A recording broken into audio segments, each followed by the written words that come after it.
मुंबई आणि जेव्हा महाराष्ट्राचा उल्लेख होतो तेव्हा खास करून एक मुद्दा प्रकर्षाने समोर येतो की जेव्हा एकमेकांविरुद्ध हे संघ उभे ठाकतात तेव्हा मैदानातली खुन्नस खूप काहीतरी वेगळी काहीतरी सांगून जायची.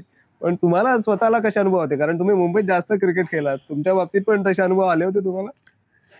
कारण मुंबईला हरवणं हे महाराष्ट्राचं एक मोठं यश समजलं जायचं आणि बऱ्याचदा हरवलंय महाराष्ट्राने मुंबईला तसं. ते आम्ही आम्ही मुंबईच्या अगेन्स्ट चांगले खेळलेलो आहे. मुंबईच्या अगेन्स्ट आमचा रेकॉर्ड खूप चांगला आहे. स्लेजिंगचा जो भाग असतो थोडासा, तो पर्टिक्युलरली जे मफतलाल टीम मध्ये जे खेळायचे ते त्याच्यामध्ये माहीर होते. ओके. आणि ते म्हणजे त्यांचं इंटेन्शन क्लिअर असायचं की विकेट काढायची, बस बस म्हणजे डिस्टर्ब करायचं, काहीतरी बोलून हे ते बोलायचे, नाही असं नाही, बोललेले पण आहेत मला सुद्धा.